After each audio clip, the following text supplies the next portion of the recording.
Let's see. Are we live? Let's go. So, yeah. All right. Let me just make sure everything is looking good.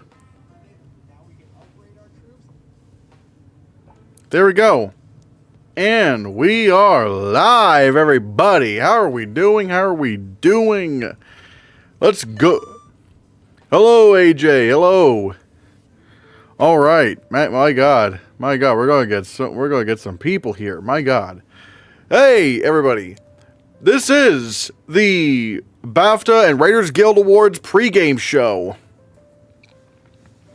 And what we do with these pregame shows, I talk a little bit about predictions for some of these awards, and also take you guys' predictions, and we all just try to figure out what's gonna be happening together. That's gonna be so fun.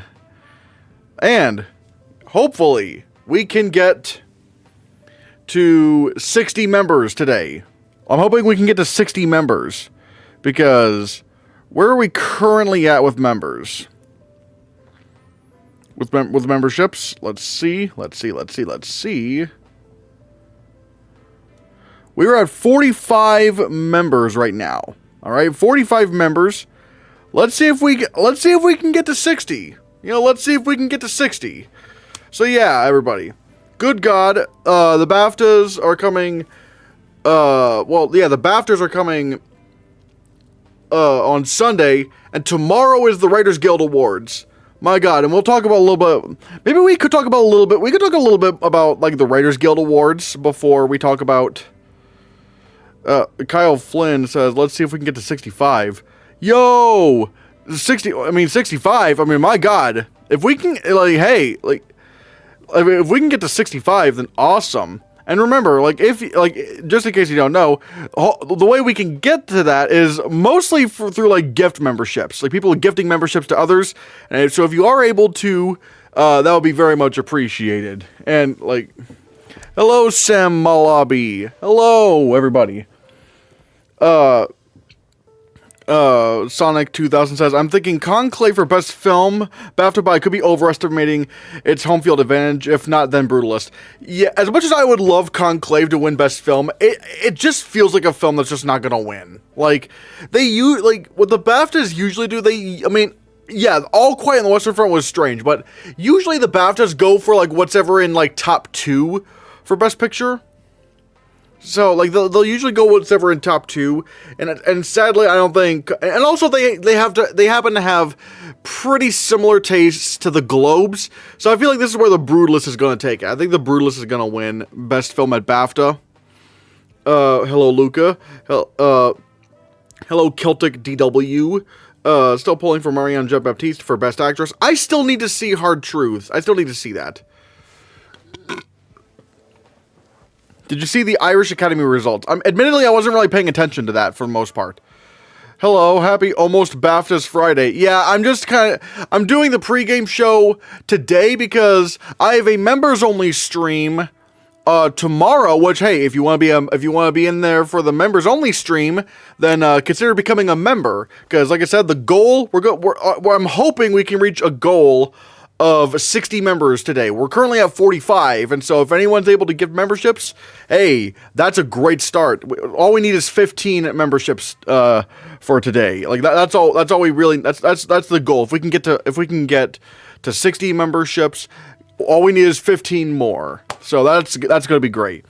But yeah. Yeah, so I'm not going to be able to do the reason. Yeah, that's sort of the reason why I did the pregame show today, because tomorrow I have a members only stream, and then there's also the Writers Guild Awards, and not only that, but however, when it comes to Sunday, the problem is because of British time, the winners are going to be announced pretty early on that day, so I'm not going to be able to. I would not be able to do a pregame show. Although, maybe I could do a post-game show for BAFTA. Maybe I could do that for later on that day. So we'll have to see about that. But, yeah, let's see. A nice game says, Honora is so annoying. Looks like it's going to take Best Actress. I don't get why they like this movie. I mean, I don't like Nora either, but I don't think Mikey Madison is winning lead actress. I mean, if Critics' Choice showed, or has anything to say about it, it's like they can give Best Picture to Nora without giving Mikey Madison Best Actress. And considering Mikey Madison's best shot at the Oscar was what was having to win Critics' Choice, and yet the Critics' Choice Award still went for Demi Moore. It's just going to be Demi Moore sweep. Demi Moore's just going to completely clean up the entire season. Yes, Critics' Choice is not industry, sure, but the problem is the industry is more likely to go for someone like Demi Moore than someone like Mikey Madison. So if the critics went for Mikey Madison, then the critics are absolutely going to go for Demi Moore. And yes, I know Golden Globe is not industry, but again, those two places was where Mikey Madison had the best shot at winning. And now she's lost those, so she can't win. She can't win the Oscar. So that's just kind of a thing. She just cannot win the Oscar at this point. It's not gonna happen. Alexandra Genosa says, I'm starting to feel like Ray Fiennes is going to shape up the actor race, but I could be so wrong. I never really bought the idea of Ray Fiennes winning lead actor for Conclave. His name was just never really in the conversation for winning. I'm just a guy from the internet says, I mean, if Conclave got nominated at Best British Film, then the bias for the movie could make it win Best Picture. But that didn't really help the Banshees of Inisherin, now did it? That didn't help the Banshees of Inisherin at all. And it didn't help Belfast. Belfast did not win Best Film, and it won Best British Film. Just because you're British doesn't mean you automatically win the BAFTA for Best Film. They will go for something that is in the top two. They go for the top two, for example, they went with Power of the Dog. They went with 1917, they went with Roma, they went with 3 Billboards Outside Ebbing, Missouri. They go for films that, even if they are British, they're still mostly in the top two. Conclave is just not really a top two kind of film. It is going to be either Anora or The Brutalist, and so I think The Brutalist is gonna win over at BAFTA. I wouldn't count Mikey out of it personally. I'd probably say I would, though. Again, the fact that she can't even win at Critics' Choice, despite the fact that she had the best, out of any places she could have won, was Critics' Choice. And yet, she couldn't even win that. They still went for Demi Moore. I think she's finished. I think, especially now with, Sean Baker winning director, it seems like you just don't need to it seems like they feel like you don't need to give Mikey Madison the Oscar if you're going to give Anora Best Picture. Yes, those are not industry awards, but again, the industry awards are more likely to go for Demi Moore than Mikey Madison. Do you hear what I'm saying? It's if even critics won't go for Mikey Madison, there's no way they're going to go for Mikey Madison. Because the industry was where it was looking like, okay, even if Mikey Madison takes Globe or Critics' Choice, I mean, the industry could go for Demi Moore. But if even the critics aren't going to go for Mikey Madison, they still go for Demi Moore, well, then it's clearly just going to be Demi Moore. They are not industry awards, yes, but they are clearly trying to make Demi Moore happen, and the industry awards are more likely to give the Best Actress award to an actress who has been around much longer and is much more respected than Mikey Madison. That's the point. But regardless, yeah, when it comes to BAFTA Best Film, I think it will be The Brutalist. They do like the big spectacles, and yeah, I'm just a guy from the internet. Yeah, Demi Moore is more of a co-lead. That's probably irrelevant to what's going on. It's like they clearly what's going on with Demi Moore and lead actress. It's like, they seem to not care. They don't care where the category is placed or whatever. It's just like, yeah, this is our chance to give her an Oscar now. If The Brutalist blanks at BAFTA, what would that mean for the Oscars? Well, then it blanks at the Oscars. Although there's no way The Brutalist is going to blank at the BAFTAs. And again, I still do think The Brutalist is winning Best Film at BAFTA, because the Oscars, they are going to give... Wait, I do feel, ZJ13 says, I do feel like if Conclave wins anywhere, it will be at the BAFTAs. But again, I'm not so sure about that, though. I'm just not really sure of that, because they just don't, like, they go for the top two. Conclave was never really a top two kind of film. Hawk 2 a spit on that Oscar. L.A., it's Ben Langford, hello! And since we got a lot more people here now, I do want to let you guys know and remind you that the goal today is to hit 60 memberships, and we only have 15 to go. So if we can hit 60 memberships today, my God, that's going to be amazing. I have Mikey winning a BAFTA because of casting and film. Good luck. That's all I can say, because I just don't think she's winning. I just do not think she's winning at all. So yeah, The Brutalist, I still stand that it will win score. I think The Brutalist is going to win a few awards, actually. Like, I at bare minimum still think The Brutalist is... the easiest award for it to win is honestly cinematography. Because, like, Nosferatu, I just don't buy. I don't buy Nosferatu winning cinematography. I mean, I don't mind if it were to win, because the cinematography in Nosferatu is great, but it is not in Best Picture. And it's not like a Blade Runner 2049 scenario where the film, where like you could argue Blade Runner 2049 was top 15 for Best Picture, but Nosferatu was just not even that. Like, even with being eligible at like all the guilds, it has not one above the line nomination at the Golden Globes, Critics' Choice, BAFTAs, or the guilds. Like, no above the line nominations whatsoever. Whereas Blade Runner at least had a director nomination at the at the BAFTAs. So there's that.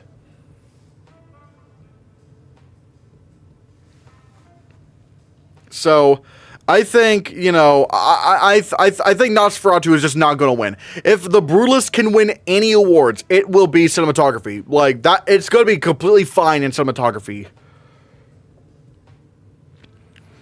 ZJ13 says, do you think anything crazy will happen with the BAFTAs acting categories? I think so, actually. I think so, because I am going to predict Timothée Chalamet wins lead actor. Because now that The Brutalist is not winning Best Actor, The Brutalist is not winning Best Picture at the Oscars, now it's going to feel like it's not really as necessary to give Adrien Brody Best Lead Actor.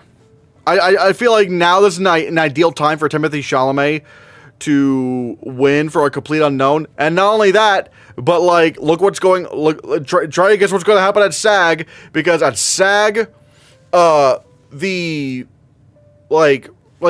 SAG, they hated The Brutalist and loved A Complete Unknown. And I don't know, the fact that A Complete Unknown has overperformed this much with nominations, even at the Oscars, where it even got a director nomination, there's going to be some win. It's going to win something.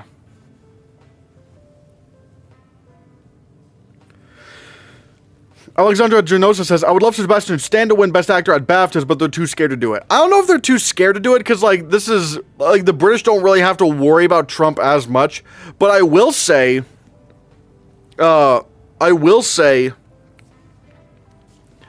when it comes to Sebastian Stan, he's probably like number 4.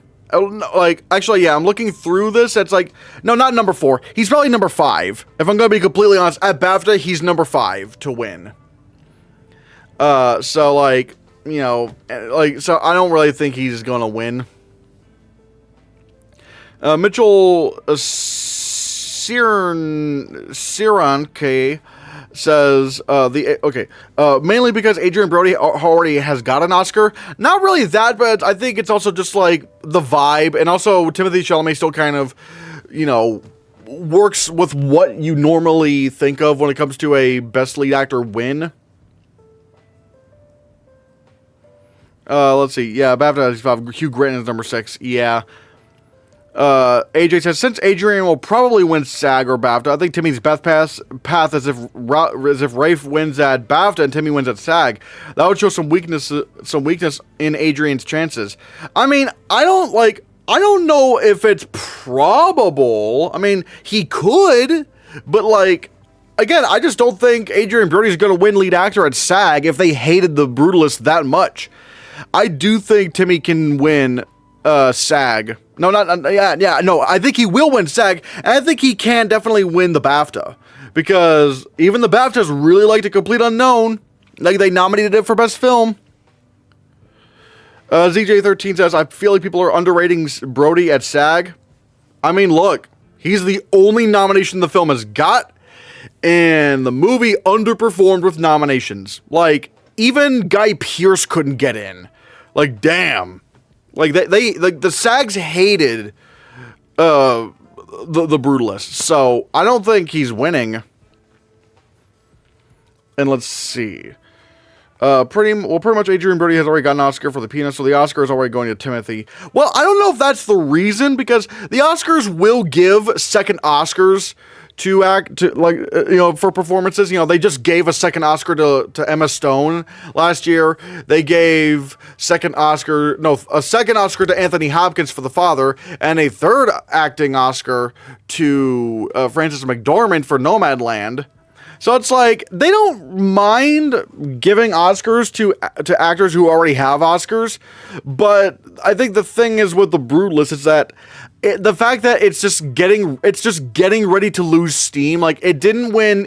The fact that The Brutalist could not even win at DGA, that's bad. That's a bad sign. If Brutalist can't even win DGA, I feel like it's going to start losing some steam fast at the Oscars.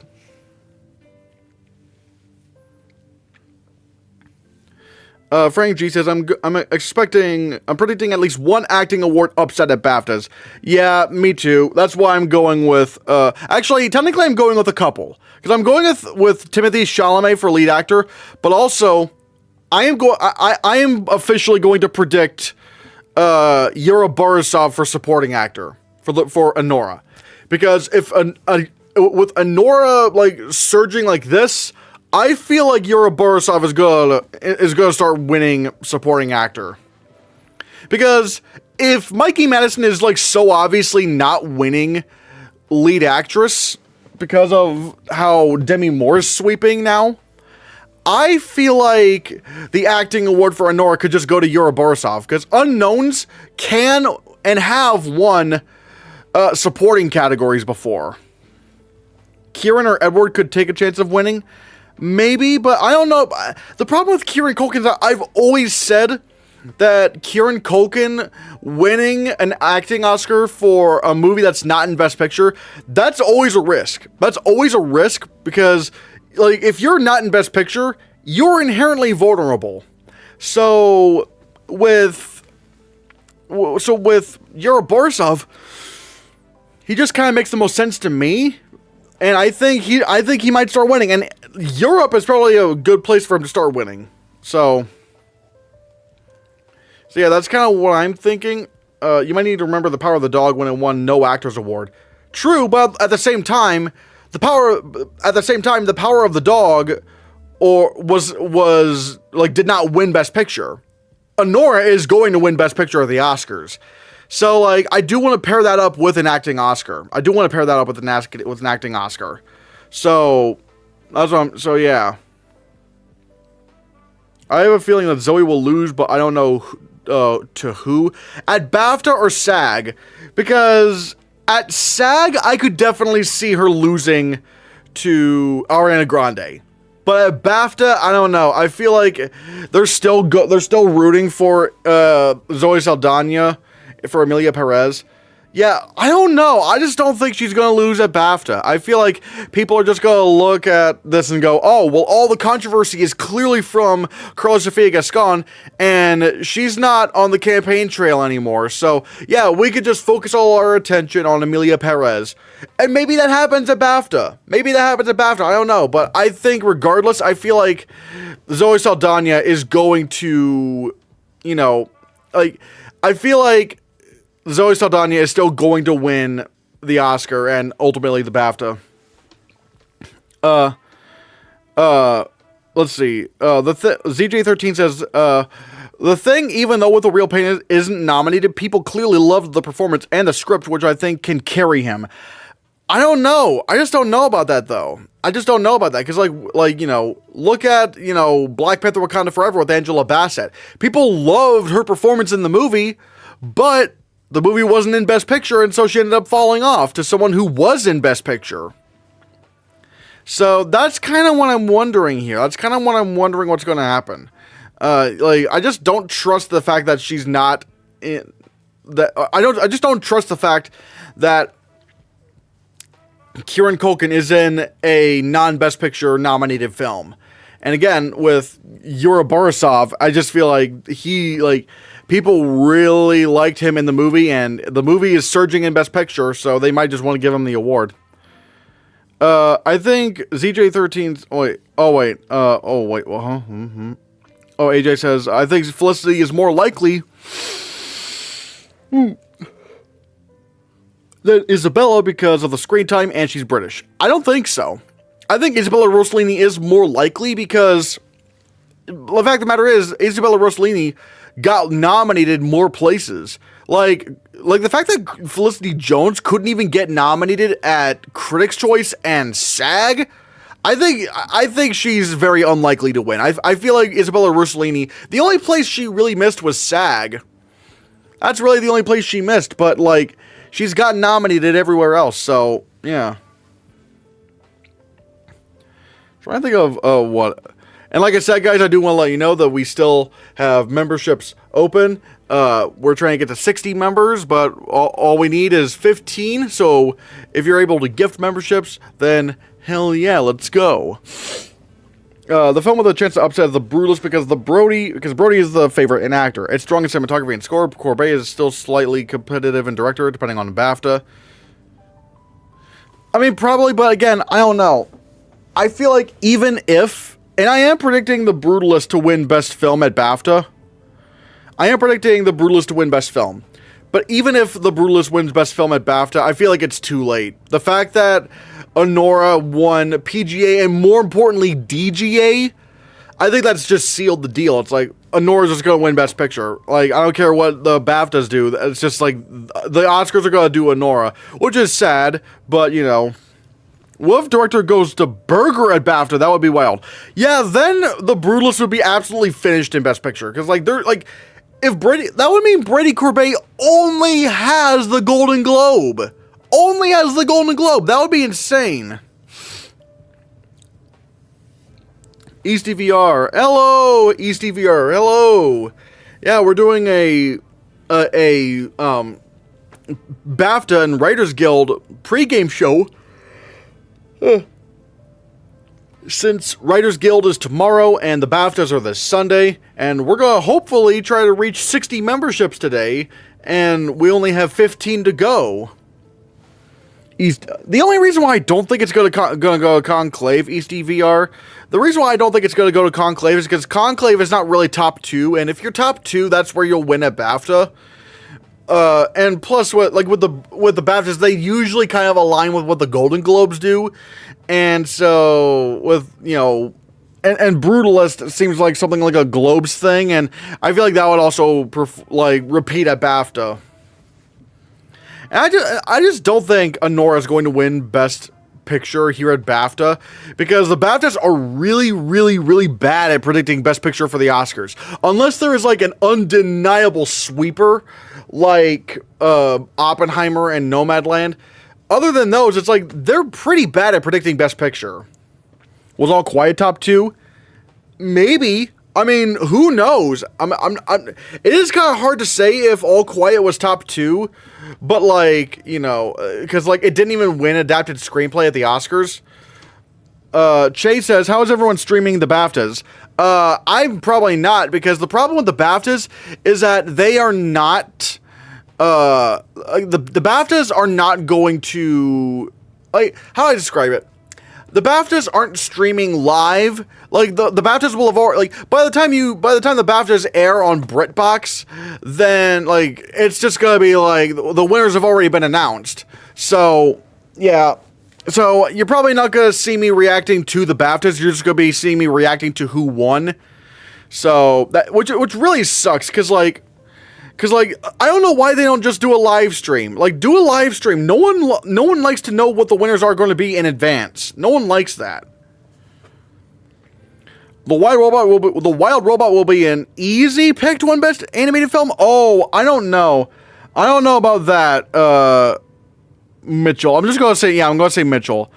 I don't think that at all because I think Wild Robot is like maybe number 3 to win here at BAFTA. Because I think Flow is above it. And also, if you're not predicting Wallace and Gromit to win here, oh, you're making a big mistake. You're making a big mistake not predicting Wallace and Gromit because the British, they love these two. They love Wallace and Gromit. Like, the Wallace and Gromit franchise has not lost a single BAFTA. Not one. Like, all of the shorts won the BAFTAs, and even Wallace and Gromit Curse of the Were-Rabbit, it won Best British Film, beating The Constant Gardener, which was nominated for Best Film. So they love these guys. They absolutely love those two. So, like, if you gotta predict Wallace and Gromit, you gotta predict Wallace and Gromit to win the BAFTA. And if I'm being honest, I would still say that if it wins the BAFTA, it is definitely competitive for the Oscar. Because, you know, the BAFTAs are kind of like the last thing the Oscar voters are going to see before going into the Oscar, before Oscar voting ends. Because remember, with SAG is gonna, like, when SAG airs, that will be like after Oscar voting ends. So technically, the BAFTAs are going to be the last precursor that we have. And if we saw last year, the BAFTA, like the Oscars, like practically copied everything the BAFTAs did. And you'll see that in past years, I mean, yeah, the Everything Everywhere All at Once a year is kind of strange, but for the most part, the Oscars and BAFTAs do kind of align with one another, especially below the line. So, if Wallace and Gromit, whatever wins the BAFTA, I'm probably going to predict to win the Oscar. Didn't Curse of the Were-Rabbit win the Oscar that year for Best Animated Film? Yes, it did. Yes, it did. Let's see. It's stupid that the BAFTAs only have 4 animated noms. Yeah, it's very strange. It's like, why do they gotta have only 4? So long and thanks for all the fish. Hello, Ravi and Sorana. And by the way, like I said, guys, with this live stream, the goal today is to hit 60 memberships, and we're almost there. We got 45 memberships right now.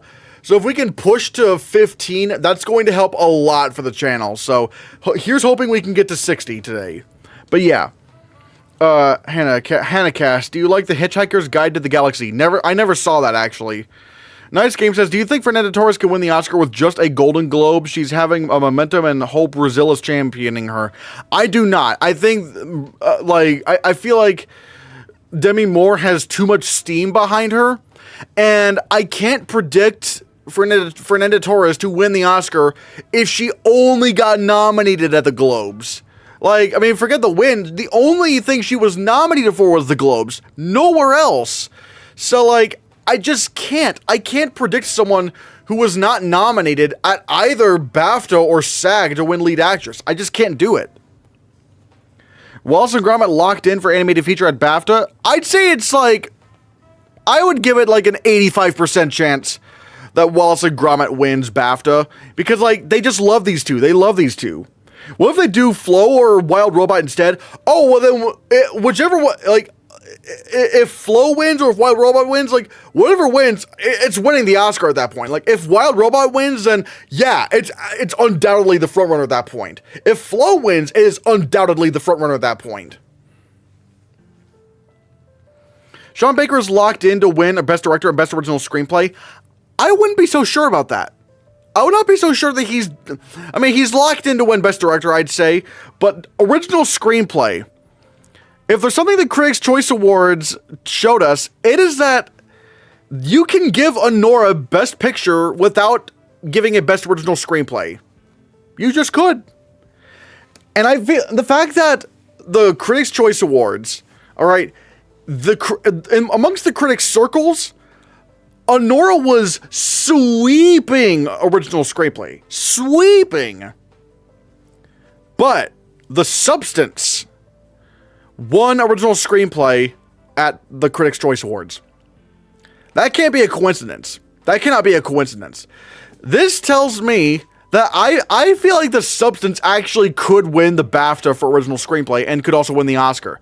Because, like, if he's already got a sew-up director like that, well then, like, The Substance can win original screenplay. And also, The Substance kind of fits the bill for what usually wins original screenplay, or just wins screenplay nominations in general. You have a crazy original premise that just kind of builds on top of itself and gets crazier and crazier. That's The Substance. The Substance is your Get Out. It is Promising Young Woman. It is American Fiction. It is Everything Everywhere All at Once. It is Parasite. It's that crazy original premise that just kind of builds on top of itself. I feel like The Substance may actually win original screenplay. When did BAFTA's voting ended? I'm not exactly sure. I don't really know when it ended. But, however, again, I like the fact that they can just give Sean Baker director. It makes me think that they don't really view Honora as much of a screenplay movie, probably. It insists upon itself. Yeah. But, man. Oh. What's with these homies dissing my girl?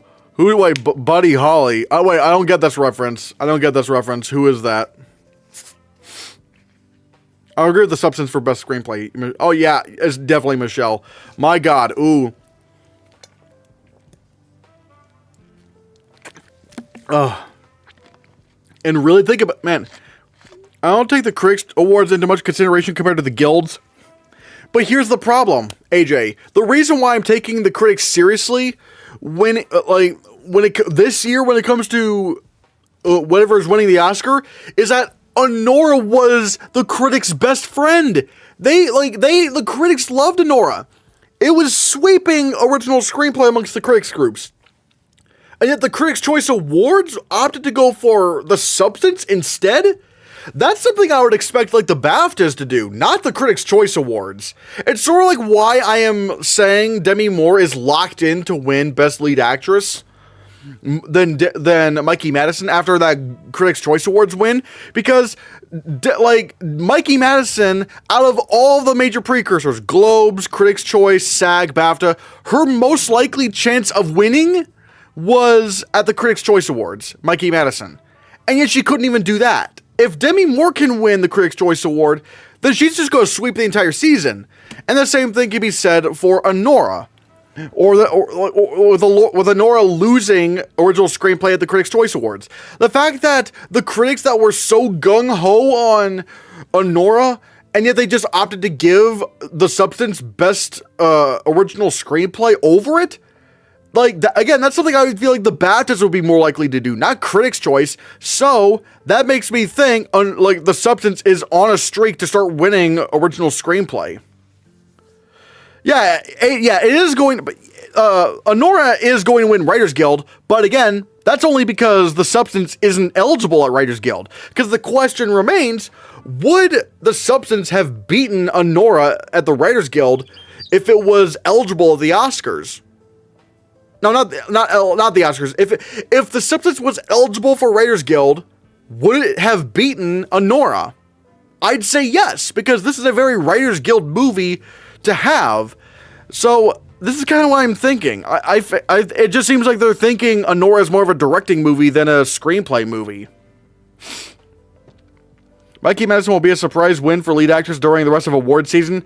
I very much doubt that. I very, very, very much doubt that. I don't think Demi has actress in 100% in the bag yet. Mikey has a narrow path to victory. If the path is the path is narrow, I'll say that, because I just don't see it. It's so narrow that I have to get a microscope. Because again, if Mikey Madison can't even win Critics' Choice, she's just not gonna. I just don't think she's gonna win anywhere. Because, it seems like everyone's getting on the Demi Moore train. If Honora winning Best Director at Editing, then Substance will win Original Screenplay. I don't think Honora's winning Editing either. I think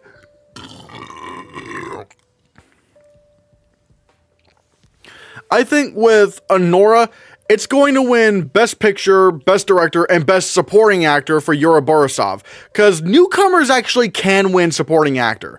And I feel like Yuri Borisov is at an advantage right now because Kieran Culkin is in a film that's not in Best Picture. So, that's kind of what I'm thinking. Michelle Hamilton says, crazy thought, could Arrivo win Best Actress at BAFTA and SAG? Wicked is popular at both. Well, not as popular at BAFTA, because Wicked didn't get nominated for Best Film at BAFTA. So I wouldn't really expect that. If Cynthia Erivo won Best Actress at SAG, well then, at that point, I would absolutely have to say that Ariana Grande is winning Supporting Actress at SAG, and then Wicked's winning Ensemble. But at the same time, that wouldn't really do much for me in terms of predicting, because we already know Anora's going to win Best Picture, and Wicked has no, director or screenplay nominations that it can win off of. So, let's see. ECVR says, Kieran Culkin has been sweeping the season so far. But it's very much if I'm not mistaken, I'm trying to think of ever since they expanded the Best Picture category ever since they locked down Best Picture to 10 films, ever since they locked that down, I think the only person to win any acting Oscar without being in a Best Picture nominated film, I think was Jessica Chastain for The Eyes of Tammy Faye. And Brendan Fraser for The Whale. There was also him. But even then, those were very narrow paths to victory. And also, they weren't sweeping. But then again, I don't know. It's basically the odds are if you're not in Best Picture, then I just can't really. Lily Gladstone won SAG last year and had a great narrative for being the first Native American to win an Oscar. The majority were predicting her to win. BAFTA went to Emma Stone, and since Poor Things was second in Best Picture to Oppenheimer, she instead won for her second Oscar. Which is why I am thinking, cough, Brendan Fraser. True, but at the same time, Brendan Fraser had much more of a stronger narrative to win than Kieran Culkin, because Brendan Fraser, he had the narrative, his performance was the marketing of the film. All the trailers and the posters had him crying, and he was giving big emotional speeches. Whereas with Kieran Culkin, he doesn't really have any kind of narrative like that. So it's that I don't think is going to really help him.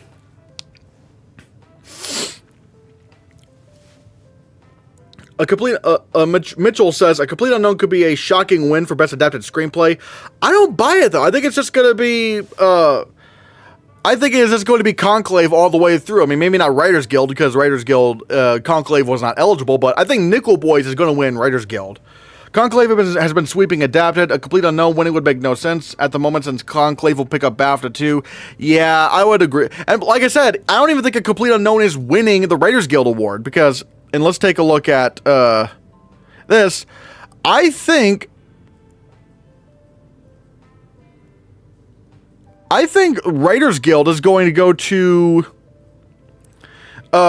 Nickel Boys, because again, sort of like The Substance, even though it's a lot more of a chill movie, it's still taking this really unique premise and doing it in a really unique way. That's something that writers like. I think Nickel Boys is actually going to win Writers Guild for Adapted Screenplay. That's what I'm thinking.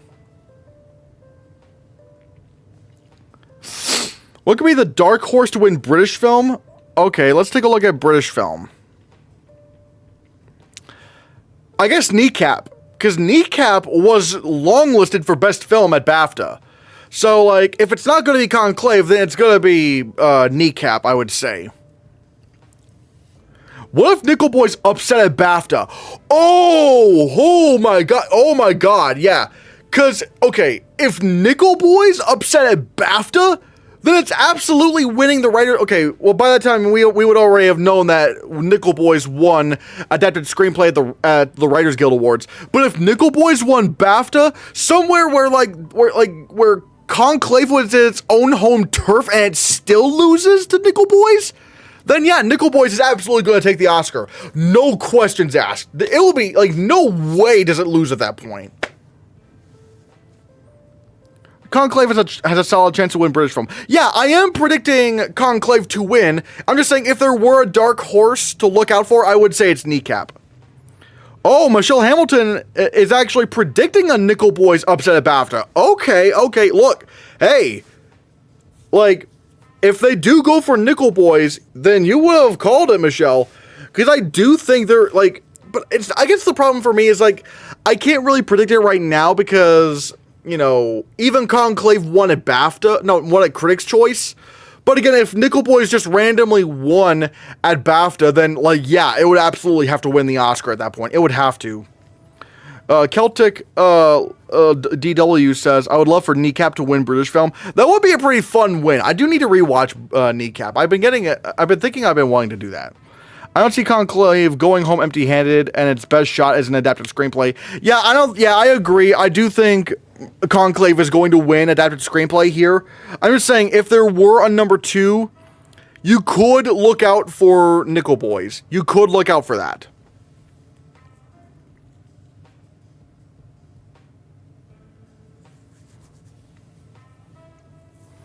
Lucas says, Cynthia Erivo may be shockingly surprised here as she's British, and she's also vice chair of the Royal Academy of Dramatic Arts, which shows to me she's very respected and well-connected.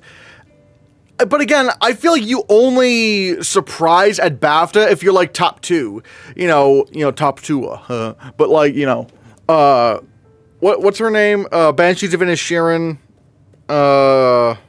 What's the lady's name from Banshees of Inisherin? Oh God! Somebody tell me.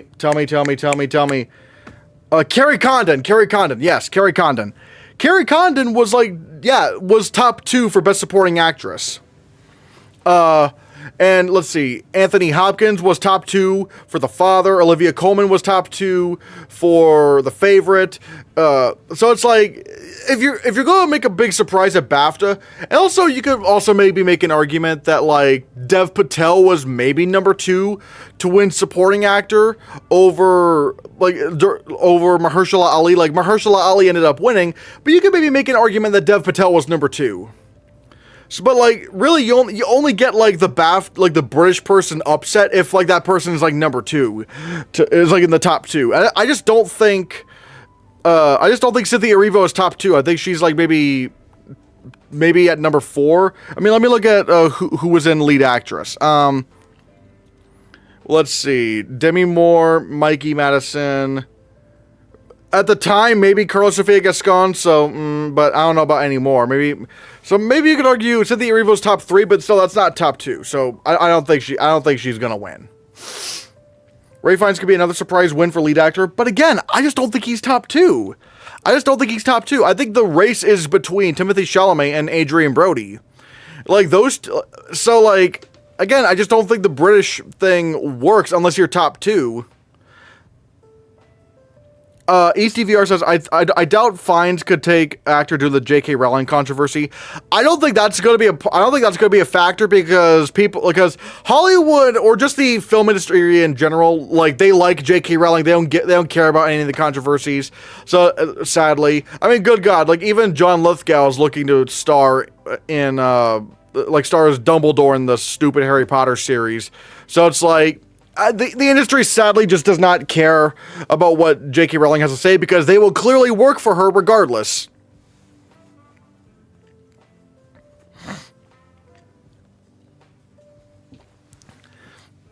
They love J.K., but Emilia Perez gets 13 noms. Look, I'm not saying it's but also but at the same time, Easty, like you gotta remember, a lot of people in the trans community say that Emilia Perez is a bad. Is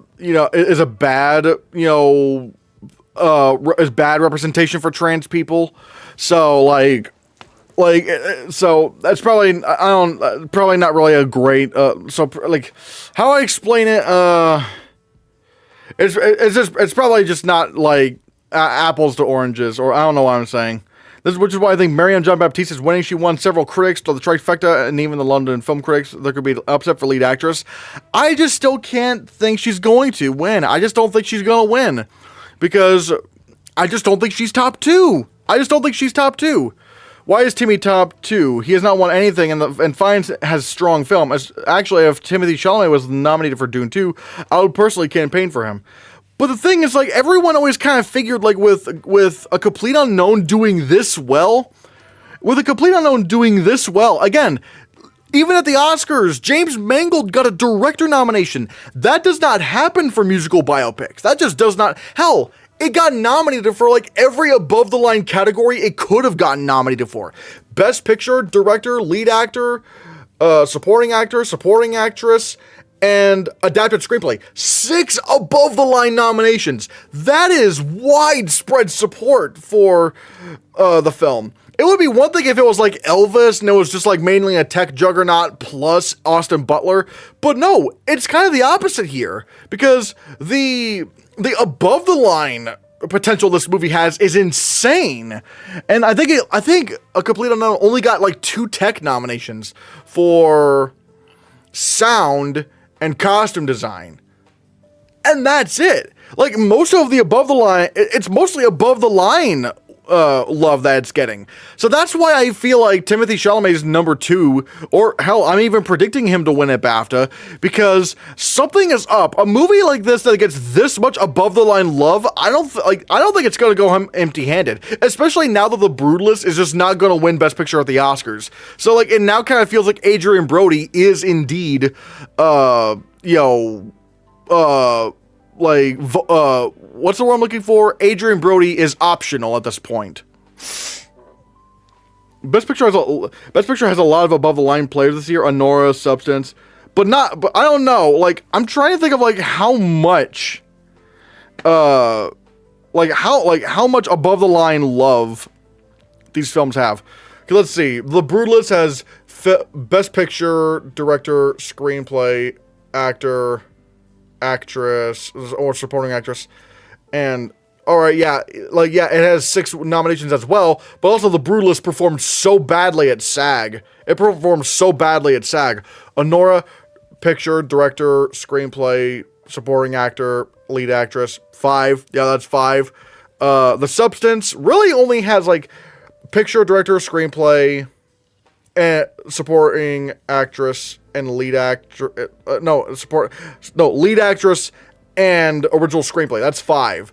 Trying to think. It's like there's like, I think, like, really, like, when you look across the board, it's like A Complete Unknown has like the most, like, the most industry love in terms of above the line nominations. And again, sure, The Brutalist did get as much as during the Oscars, but A Complete Unknown is showing up where it really, really counts. SAG especially. So that really does mean a lot to me.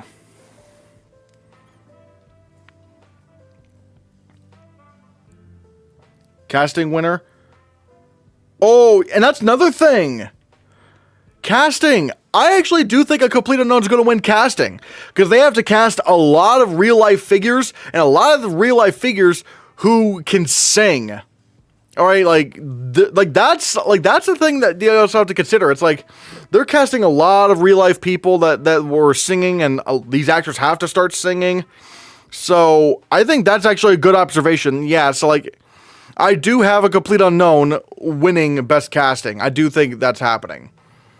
And if there's any number 2 for casting, I would say it's The Apprentice. Because especially for casting Donald Trump, it's like you have to make sure that's going to work, or it'll fall flat on its face. But I will go for A Complete Unknown. Do you think casting will be a below or above the line category at the Oscars? It's probably going to be considered below the line, because it's technically it might be considered a craft. So I think that might be what's considered. Okay, I can see that. I was seeing it as Elvis. The director nomination is so irritating to me. I hope Norton can win a BAFTA to make it a race. Please award subtle acting. It would also be a good casting. If it did win casting, Timothy could win BAFTA. Yep. That's what I'm saying. I'm saying this. I mean, watch out. Watch out for watch out for Timmy. Especially now that The Brutalist is not winning picture. That's kind of what put it over the line for me. It's like, now that Brutalist is not winning Best Picture at the Oscars, Adrian Brody is optional. Because, like, I feel like he was only going to win if if The Brutalist was winning Best Picture, and now it's not anymore. So, how do you think the new Oscar Best Casting category will affect films next year? Could it help in any acting categories for Best Picture, like makeup and hairstyling and editing do? I have no idea, because this is the first year we're going to have it. And the BAFTAs are going to be interesting because the BAFTAs have technically had this award for a while now, but like they've mostly had like a jury nominating the nominees, so like whereas the Oscars don't have a jury, so it's kind of hard to figure out like what's going to happen here. I think The Apprentice could cause some serious mayhem in above the line categories. Never underestimate the British hatred for Trump. I don't know. I feel like the only award it could win is casting. I don't think it's going to win lead actor, because I feel like I feel like Sebastian Stan is like maybe I think at best at BAFTA he's number 4. I think he's at best number 4. Oh wow. Ooh. All acting categories have a sweeper, and that makes things less suspenseful. I wish they'd throw Ariana Grande or Guy Pearce at the BAFTA tomorrow night. Well, technically not tomorrow night, because tomorrow night is the Writers Guild Awards. But I do feel like we're going to, like I said, I've been saying, I think Yuri Borisov is going to win the BAFTA. Well, for The Brutalist, it does have a 15-minute intermission.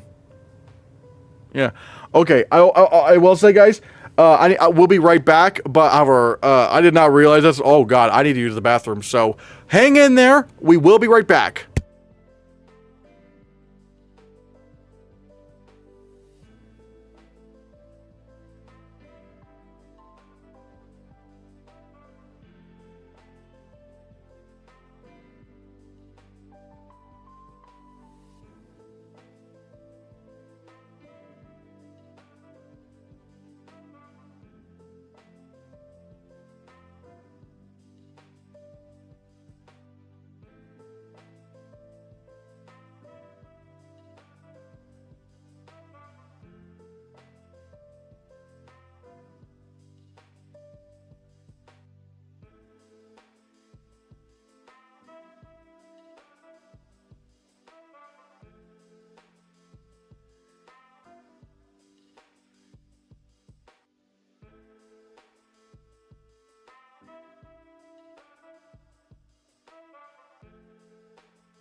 Are you ready, kids?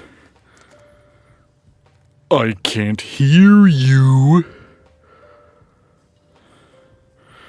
Oh. Anyways, yeah, we're back. The Brutalists should genuinely be a firm for editing. The film does not feel like a 3.5 hour long film at all. I'll probably be seeing that in about 4 days. So yeah.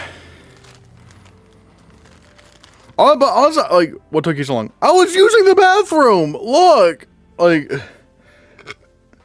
oh my god. Oh, I really had to go, and it wasn't peeing. So yeah, editing. Let's go. Yeah, God, editing is so weird. Because I don't know what the BAFTAs are going to do. Maybe they do Kneecap, maybe they do Conclave, maybe they... I'm just going to predict Emilia Perez, because who knows what they're going to do. My god.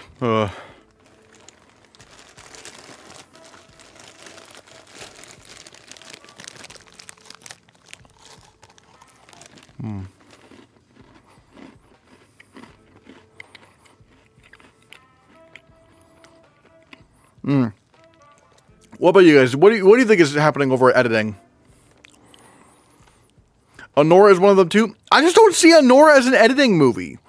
Like, that would be like a very strange film to win Best Film Editing.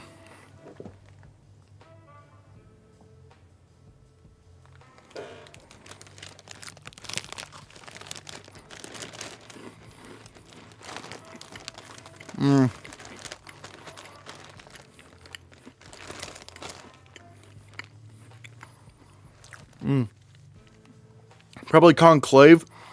Maybe, but I don't know. Like, I would love it if Conclave won editing, but I think they're going to probably go for the more, like, showy thing, with the more showy editing.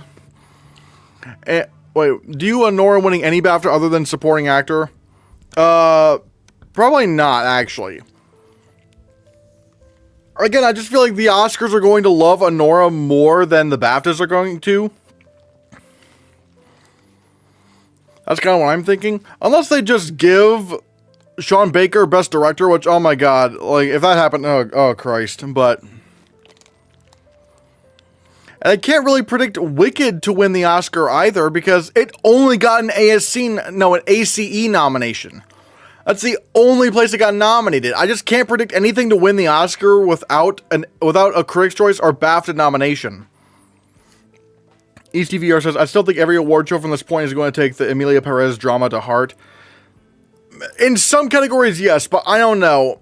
I feel like especially in some craft categories, editing is going to Kneecap guaranteed. Nothing is guaranteed. You can make a guess as that maybe Kneecap could win, but it's absolutely not a guarantee to win editing here. Absolutely not. There is no film here is guaranteed to win. No film. Did you see Paddington in Peru? No. No, I have not.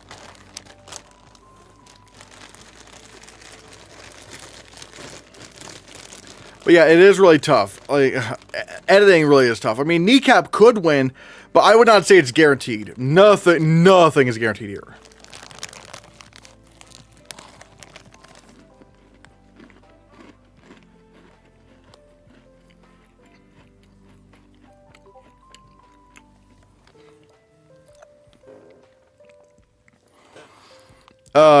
Wait, what is it? To be honest, ZJ13 Goat says, to be honest, I think the Emilia Perez controversy just killed the film's momentum.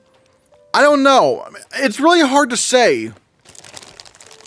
Because again, it could still win some text, and I still think Zoe Saldana is winning supporting actress. And if Zoe Saldana could still win supporting actress, then the movie could still win some text.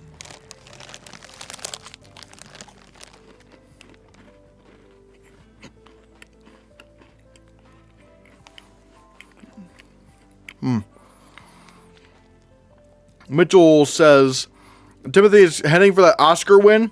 Probably. Maybe. Who knows?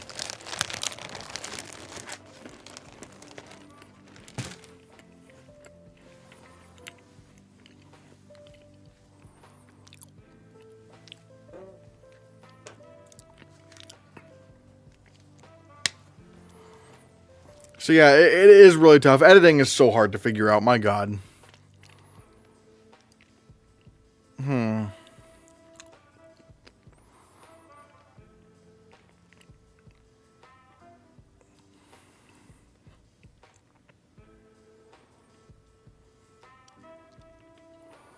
Why do you say Timmy could win, but Mikey can't? Here, the film is winning picture.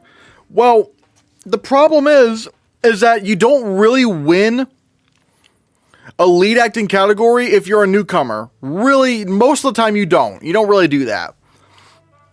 Well, yeah, her film is winning picture.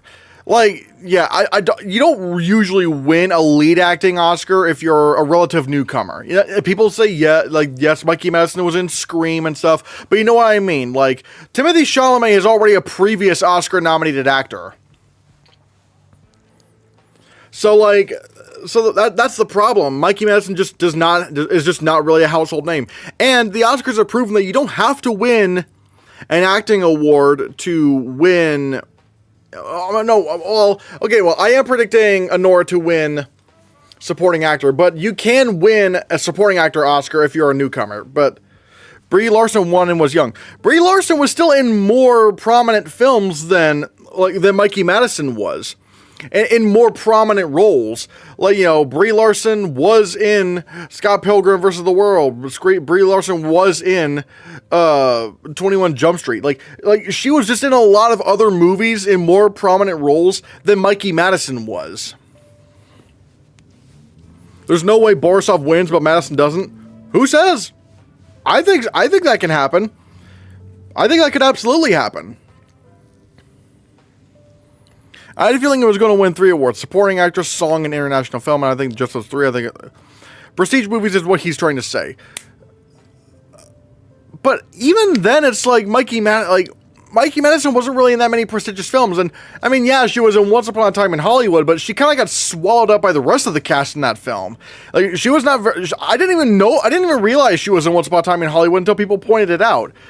I just still think. I just think Brie Larson had a bigger narrative to win at that point. And also, Brie Larson was sweeping lead actress. She was sweeping.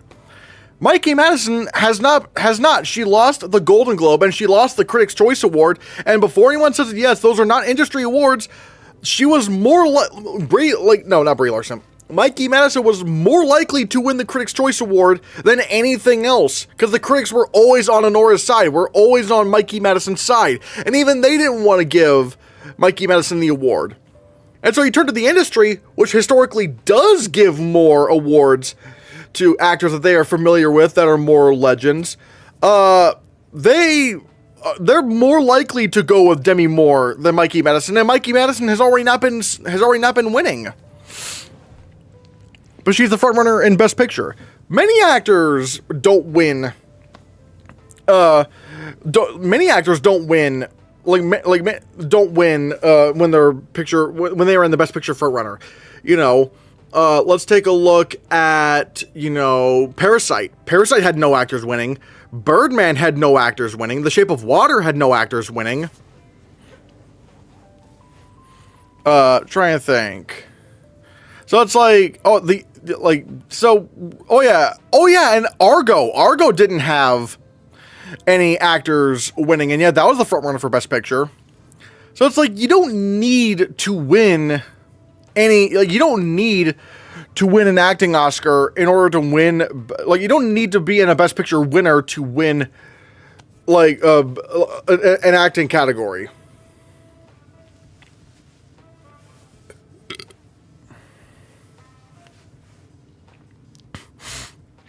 So that's the problem. It's like, the fact of the matter is, you don't, you could be in a Best Picture frontrunner, but, everyone's saying, oh, well, look at Michael Keaton. Michael Keaton's in the Best Picture frontrunner. He's in Birdman. And yet he lost to Eddie Redmayne for The Theory of Everything. And yes, while Eddie Redmayne was new, newer than Michael Keaton, he was still becoming a very well-known actor. He was in Les Miserables. He was in My Week with Marilyn. People definitely knew who Eddie Redmayne was at that point. I agree, AJ, but the narrative for Honora is Sean Baker and his work. Yeah, that's the thing. Like people are getting more behind Sean Baker's direction than Mikey Madison's performance.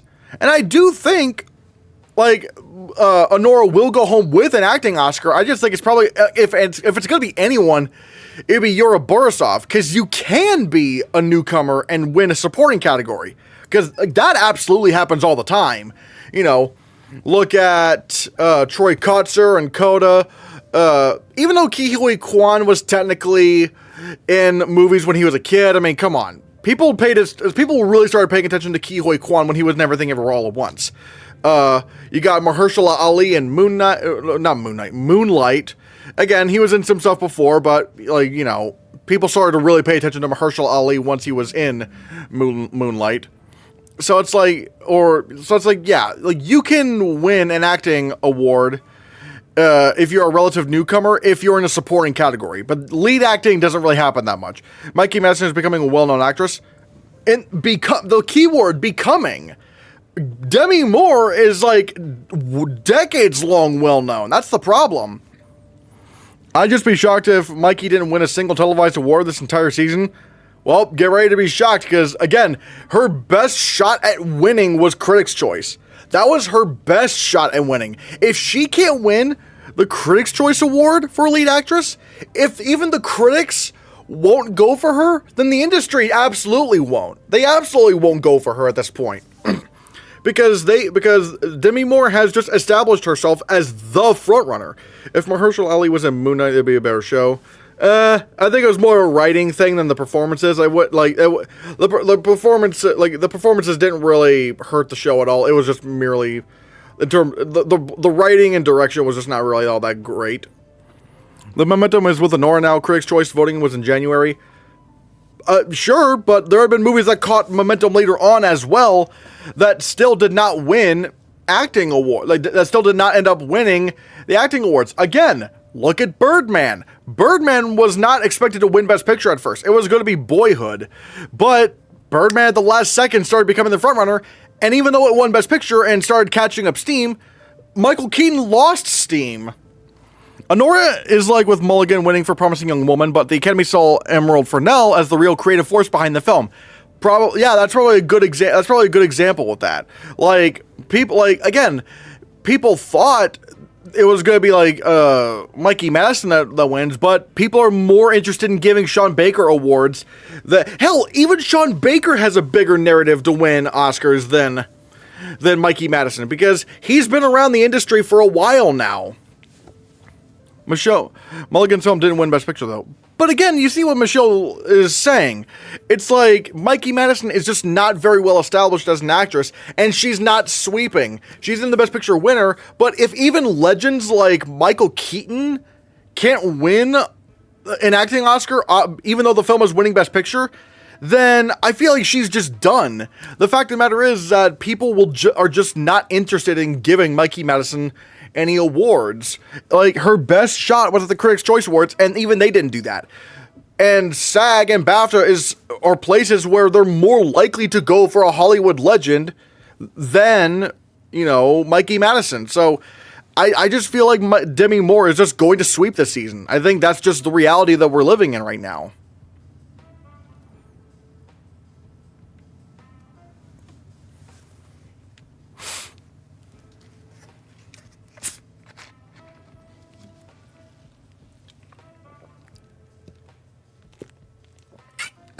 I disagree, but y'all could be right. Hey, we'll see what happens at BAFTA.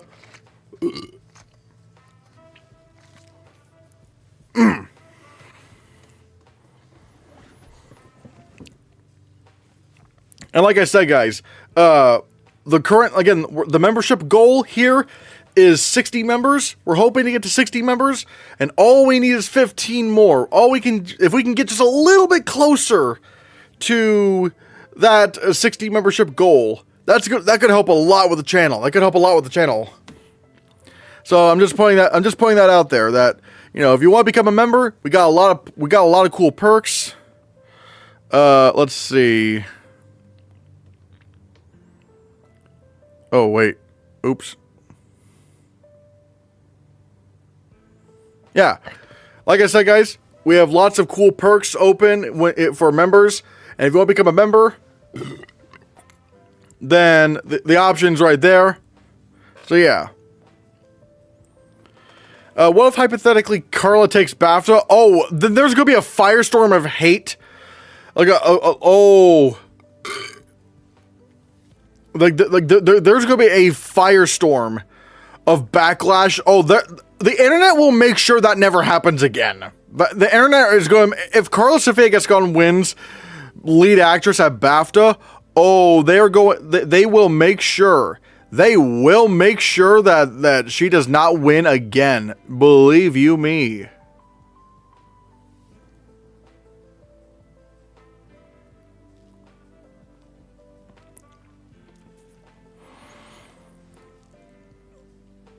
Remember the Charlie's Angels sequel that Demi Moore was in? No, I have not. No, because I've not seen. I've never seen Charlie's Angels. You correct whip, shape shift, and trick to the past again. What does this mean? I have no idea what that means. I have no idea what's going on here. I have no idea what this is referencing. I'm assuming this is another person. I'm assuming this is someone like trying to be. Oh, the Scott Pilgrim song. Oh, I've not seen Scott Pilgrim in a long time. No, I have seen Scott Pilgrim versus the World. I just don't remember that song. I mean, I remember that there was a song, but I don't remember any of the lyrics.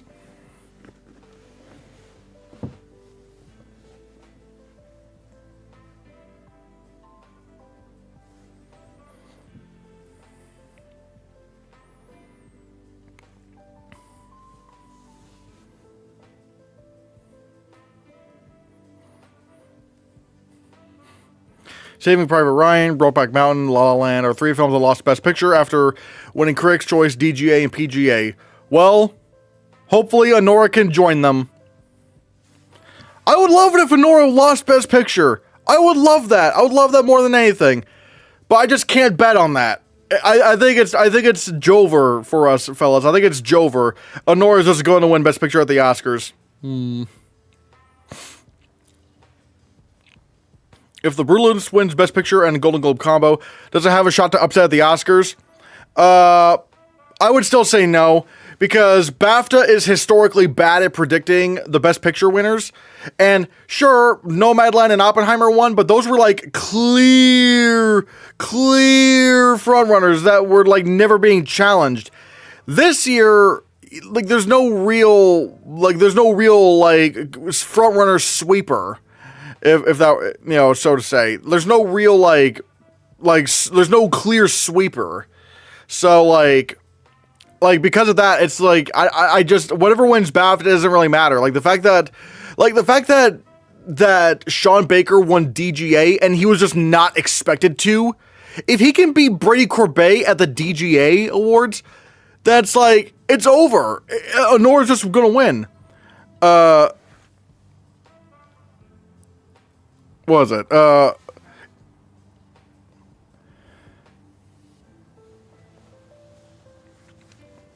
Social Network also didn't win Best Picture at the BAFTAs. Yeah, that is true. That is true. I sort of want Erivo to win for the chaos. Oh boy, if Erivo won lead actress, holy shit, that would be a lot. Actually, that would be a lot. I'm talking about Kristen. Oh, I think you should stop discriminating against Anora. No, I will continue to discriminate against Anora because Anora deserves it. I will continue my Anora hate. Also, I will say I probably will do a post BAFTA's live stream on Sunday. I probably will do a post BAFTA's live stream so we can just talk about what the hell just happened.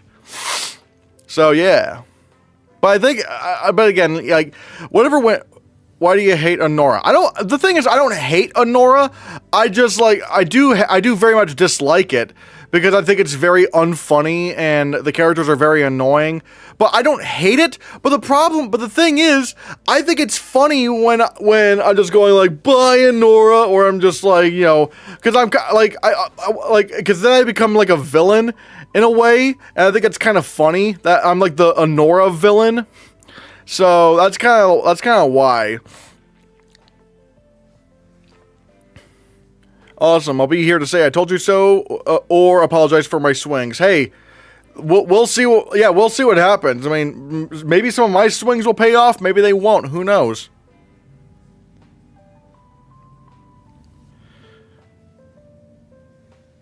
But yeah, I'm not going to expect Cynthia Erivo to take BAFTA. I'm genuinely not expecting her to do that. Because, like, Wicked is just not nominated for Best Film here. And it's the BAFTAs didn't go that crazy for Anora. The BAFTAs did not go that crazy for Wicked. They didn't give it editing. They didn't give it score. They didn't, they didn't go that crazy. Annie said, "Oh no, it's Annie from Anora. Change your Anora rating to 5 stars. Well, maybe 5 stars out of 100. Yeah, what are you doing here, Annie? Huh? What are you doing here? I think someone, I don't know. I was trying to think of a joke, but I can't think of anything. But, yeah.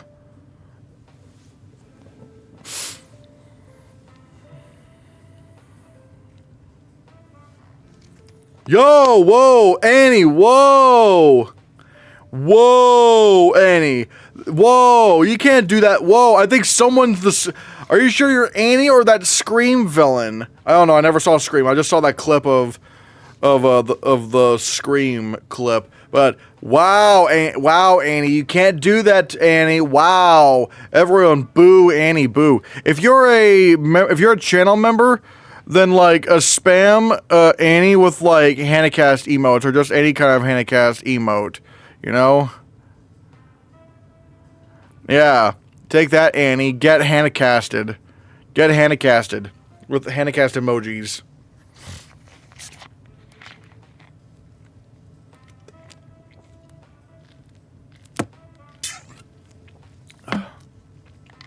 Yeah, Annie, tell him to stop doubting Mikey also. No, I will continue doubting Mikey Madison.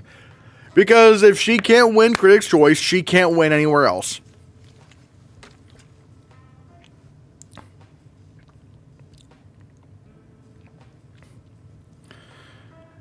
Scream 2022 is good. You like the original.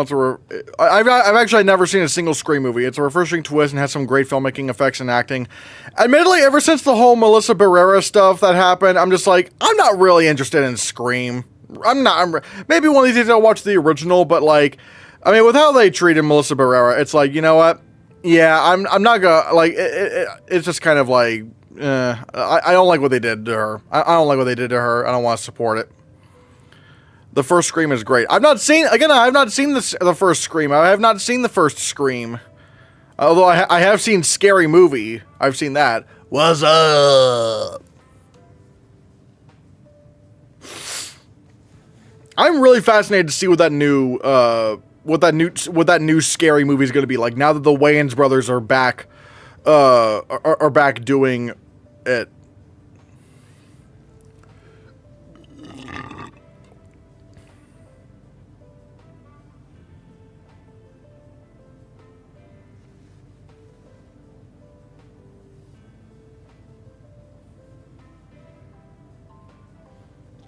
Yo, Christian, I got a Coleman question for you. A Coleman question? Like me, like Coleman Domingo?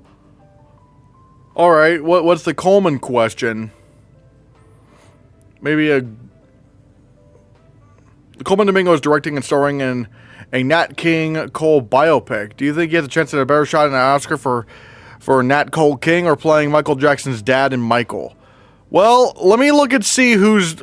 Okay, so he's directing and starring in a Nat King Cole biopic. I'm afraid I don't really know who Nat Cole King is. So let me look that up. Who's Nat Cole King? Because I don't really, like, with Coleman Domingo directing, I don't really know... I've not really seen him, like, direct anything, so I can't really say. But then there's, like, Michael...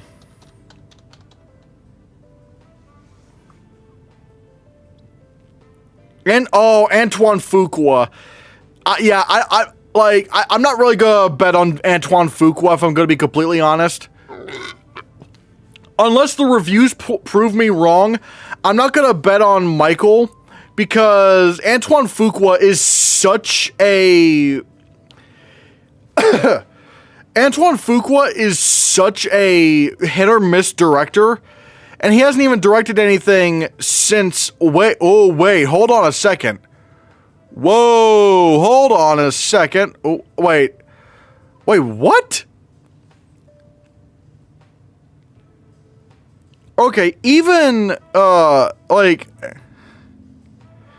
even the screenwriter is like very hit or miss, because this person, like John Logan, wrote movies like Skyfall, Hugo, Rango, Sweeney Todd, The Aviator, The Last Samurai, Gladiator.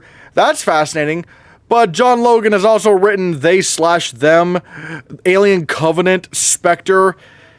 So yeah, no, I'm not. I'm just gonna say I do not think I don't think the Michael Jackson biopic's going to be a big thing. Again, unless I'm proven wrong with reviews. But the problem is that like the filmmakers behind it are not very consistent. So that's hard for me to predict. Definitely the Nat Cole King biopic. Nat Cole King was a great, or Nat King Cole. Oh wait. I'm just gonna go with Nat. I'm just gonna call him Nat. Nat was a great singer from the 1950s. Go Coleman. Monica Barbaro could be a surprise win for supporting actress at the Oscars. I don't think so. Like, that would be so strange for Monica Barbaro to win supporting actress when SAG was the only place she got nominated at. Like, that would be so, like, that would be so insane. I can't predict that. I just cannot. Antoine directed Denzel to an Oscar win for Training Day. Yes, and he didn't really do anything else noteworthy after that. Because, like, he did the Equalizer movies, he did the Will Smith Emancipation movie. Like, you gotta look at his track record. The track record is that, like, Antoine Fuqua has just not really done anything noteworthy since Training Day, at least in terms of awards contending films. So, again, unless the reviews prove me wrong, I'm going to have to sit back. I'm going to have to not predict the Michael Jackson biopic. I just can't do it. He's just way too hit or miss. It could be like Jamie Lee Curtis with SAG and Oscar. But here's the problem, Mitchell. The problem is Jamie Lee Curtis was nominated everywhere else. Jamie Lee Curtis got the Golden Globe nomination, the Critics' Choice nomination, the BAFTA nomination. So it's like, at least she got everything in terms of nominations. Monica Barbaro only has SAG. Only has SAG. I just can't predict her to win. I just cannot predict her to win.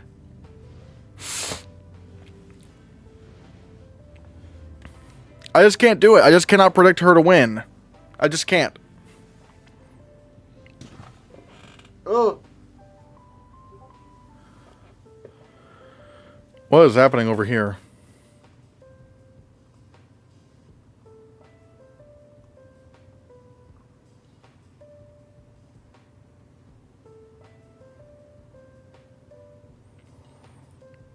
Ooh, okay. I might hop off here in a second. Nothing bad, actually. Nothing bad has happened, but, like, yeah. A complete unknown winning acting categories would be a genuine travesty. Oh, just you wait. Oh, just you wait. I think Felicity has a better chance than Monica. I would say that, because at least Felicity Jones has been nominated at more places, so... So, yeah. Yeah.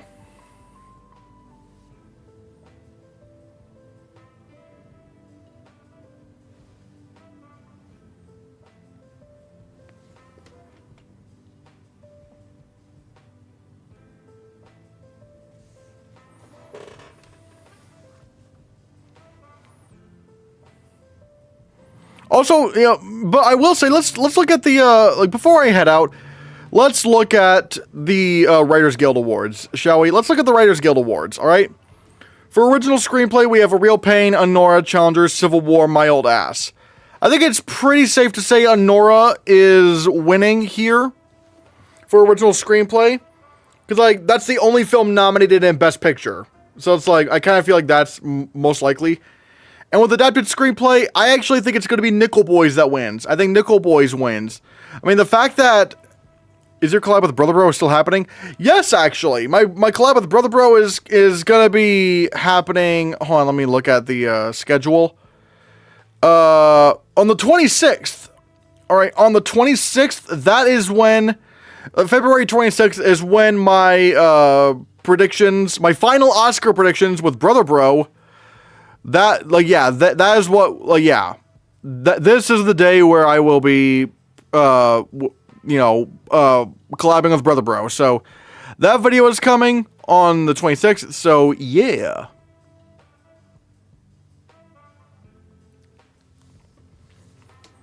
But yeah, I think Nickel Boys is winning adapted screenplay because, again, it kind of feels like Challengers should have gotten way more noms, including Best Picture. I disagree. I probably wouldn't nominate Challengers for anything. It would have been awesome if the Oscar expert could be on the final predictions video too. Also, Matt Neglia. The problem is, I'm too scared to ask. Because at least with Brother Bro, I've talked with him. And I've collabed with him before. I'm too scared to ask the Oscar expert. Or Matt Neglia. So it's like, I'm too scared to ask. So, yeah. But still... I think like, talking with Brother Bro is going to be great. It's going to be a lot of fun. So, yeah. What's the worst that will happen if you ask them? I mean, they're probably good. I mean, maybe just them saying no. But also, I'm scared of rejection. That's the problem. Yo, you're a collab with one of the Oscar experts. Well, yeah, I'm collabing with Brother Bro. Yeah. Yeah. Well, Challengers has a great score and great editing. I don't think the editing was that great because I thought the movie was pretty boring. And if the movie has bad pacing, that's kind of an editing. That's probably like a fault with the editing. And even with score, I can think of better scores than Challengers. Do you have an anticipated movie you can't wait to watch this year? Superman, baby! Superman! AJ says, I don't understand how Dune Part 2 isn't winning adapted screenplay and picture. I don't think I'd give it the win for adapted screenplay. I probably would give it to Conclave. But still, I mean, the fact that it just didn't get nominated for adapted screenplay is insane to me. Like, how do you not give Dune Part 2 a nomination for Best Adapted Screenplay? And yeah, Dune Part 2 should be winning Best Picture. But for some reason, they just hate this movie. They just hate this movie.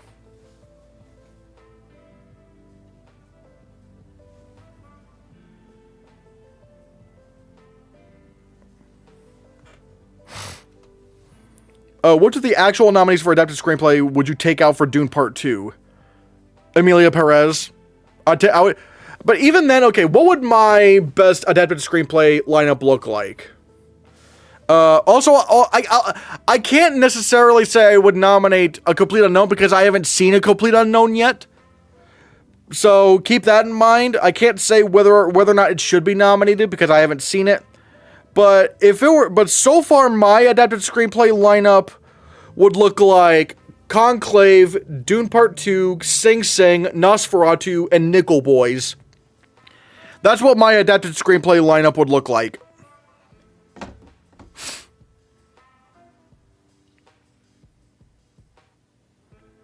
So yeah, I would take out Emilia Perez, and I guess technically I'd take out A Complete Unknown because only because I haven't seen it yet, so I can't say that I would have nominated it.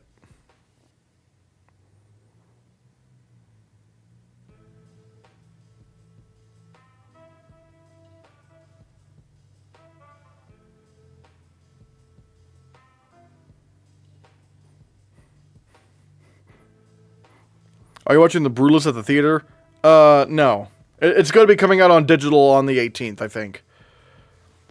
Oh, you really need to check out A Complete Unknown. It's one of my favorite movies ever and one of my favorites of last year. Sadly, I don't have the money to see A Complete Unknown. That's the problem. I don't have money to see it. I don't have money. Which is why I'm definitely which is why I've been really pushing for those memberships tonight, because I'm trying to help grow memberships. I'm trying to grow memberships, and we have 15 memberships until we hit 60. So, like, hey, If anyone wants to gift any memberships, you could. A Complete Unknown comes out on PVOD February 15th. No, February 25th. Oh, yeah. Ugh.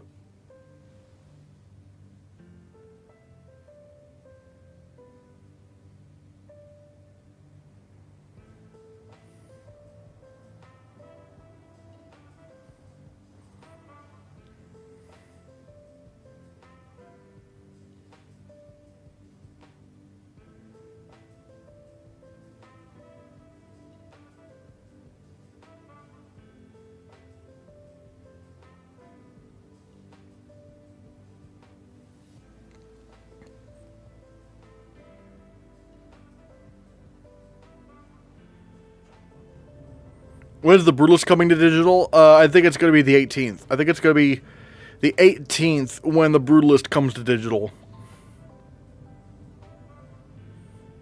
I don't know when I'm Still Here's coming to digital, because my god, like, it's just, like, wait.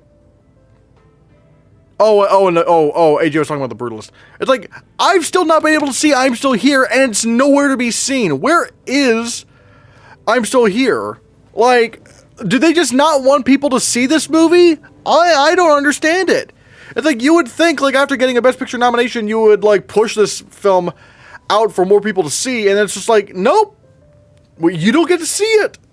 I don't, like, I just don't, like, it's insane to me. It's so counterproductive when you're trying to push a movie for awards, and yet you're not trying to push it for more people to see. It's like, do you just not want people to watch it? I don't understand. Do you hate money? Do you hate money from people? Do you hate buzz?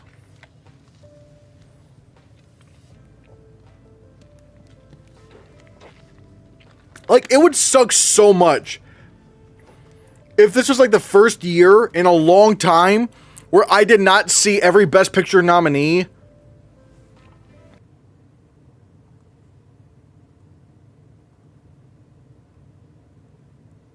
Oh, are we back? Lou?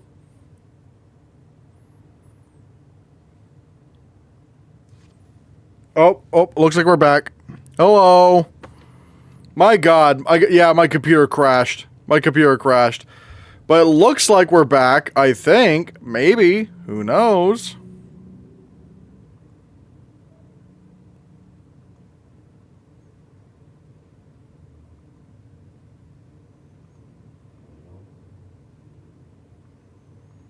Oh, alright. Yo, Che! Oh my god, Che gifted 5 memberships. Thank you so much, Che. We're back! We're back! My god. Like, Che gifted memberships to Paul Borkerding, M. Jackson, Nancy, Annie Rude, and Advic V. My god, thank you so much. Now I think we are back at 50 memberships. If I'm not mistaken. Yeah, we are back at 50 memberships. Thank you so much, Che, so much. Now oh my god. All right, yeah, cool. We good. We good right now. We're good. Thank you so much for that support. Like, with your help, that really helps the channel out a lot. So yeah. Oh.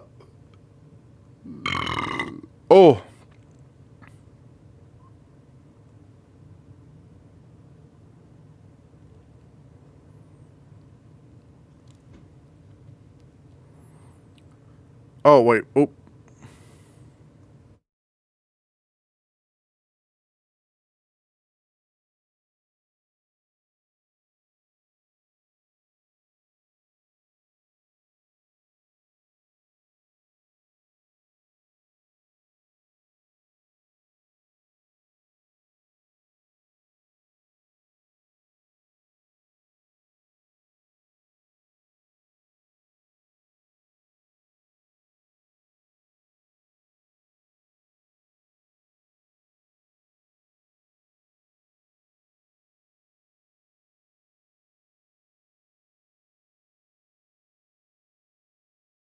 Wait. Oh shit! I just realized. Was I muted this whole time?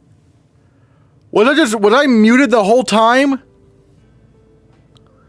Oh no, oh no.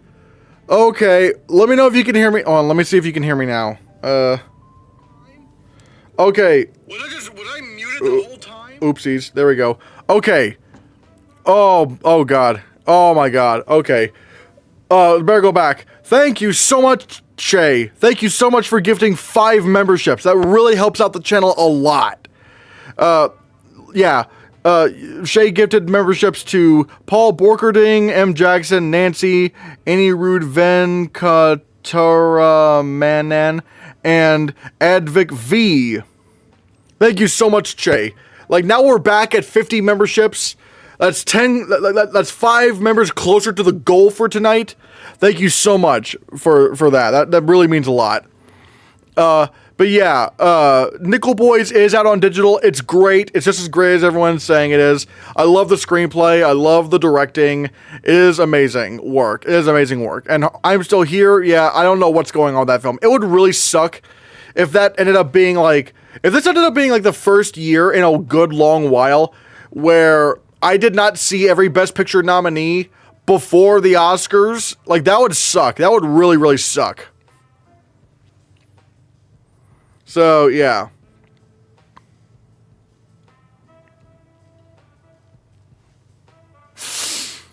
But yeah, man. Oh boy. Oh boy. Yeah. I really do want to try to see I'm Still Here. It's just, I just haven't been able to find it anywhere. I don't know why they just don't want I just don't know why Sony Pictures Classics doesn't want people to see this. I don't know why they don't want people to watch this movie. It's insane to me. It's insane.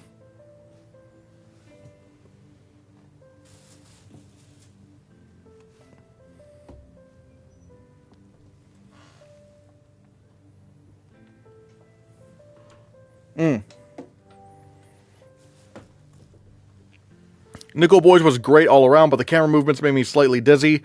It didn't make me feel dizzy because, like, I don't know, it's weird because, like, I watched, I'm a big fan of Markiplier, and he does this series, he did this Adventures with Markiplier series where he did A Date with Markiplier, Who Killed Markiplier, Heist with Markiplier, and In Space with Markiplier, which was also, like, in a first-person perspective.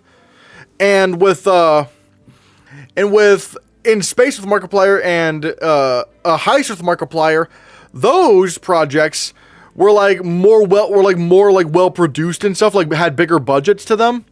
So it's kind of like, yeah, it's one of those things where it's like I could definitely see, or I was able to get used to it a lot more. So yeah.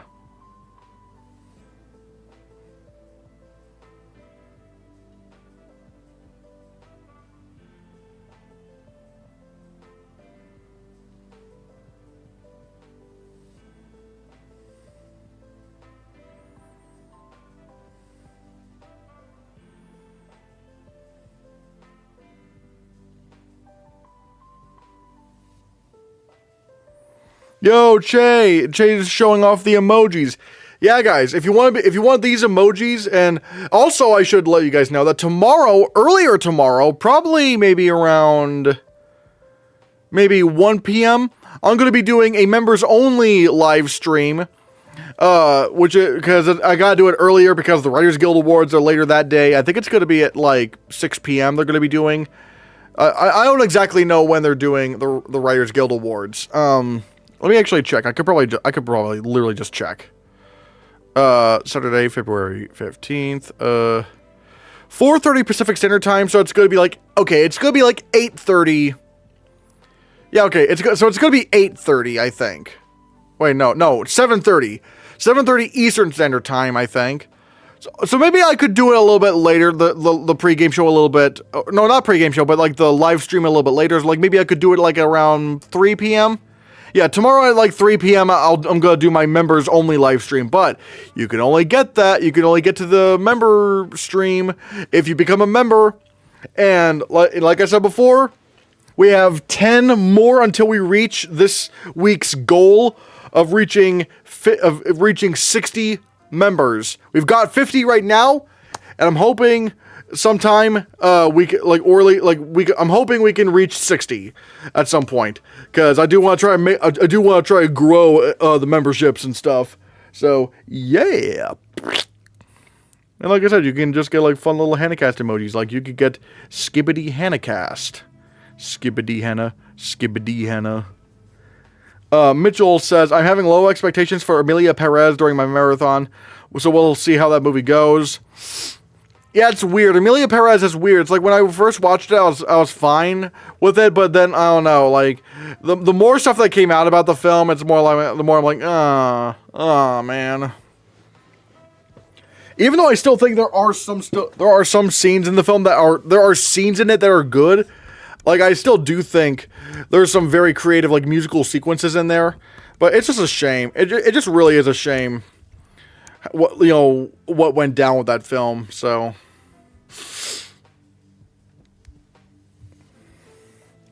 it's not really looking all that great for me, considering, we have both.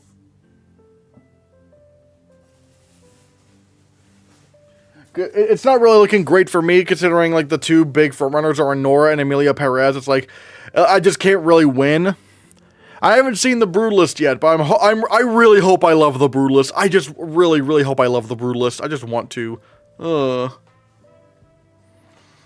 Wicked is much better than the musical movie that came out last year. No, I do agree. Wicked, if that won Best Picture, I would be very happy. But the problem is it just can't. It just can't win Best Picture without director or screenplay nominations. I hope anything but Nora wins. Oh, I'm hoping too, but that's just kind of, I think that's the sad reality of the situation here. That, we might just end up having an Honora win. Because the fact that Honora won PGA and DGA, I think that's kind of sealed the deal. It's like, there's no coming back from this. Even if Brutalist won BAFTA, that just would not change my mind that Honora is winning Best Picture. I don't understand the love for the movie. Me neither. Brutalist is still playing in theaters. Yeah, I know. Yeah.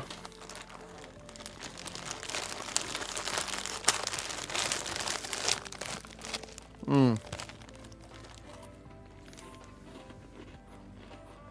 Mm.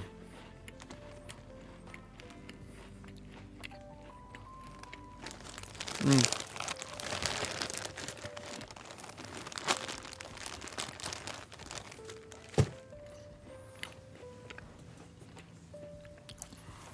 Mm.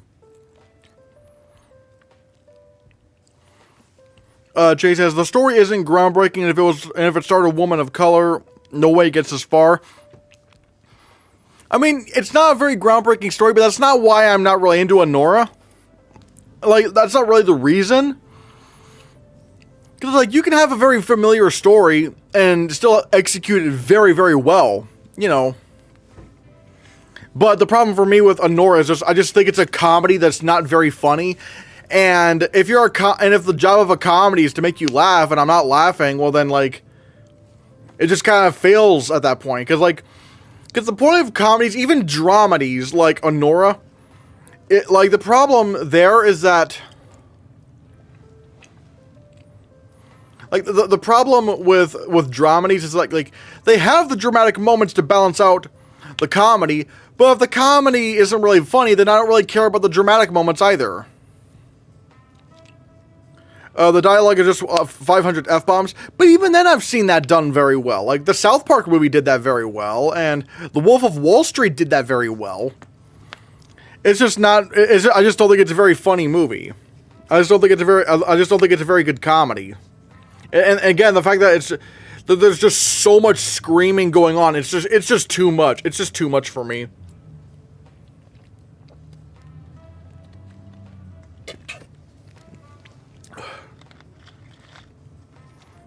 Uncut Gems also has the most F-bombs too. Yeah, I love Uncut Gems. Uncut Gems is a great film. That's another great example. Like, I love Uncut Gems. Like, good. I mean, that would be a better Best Picture winner than Honora. But it's just like, that's a film that I just feel like,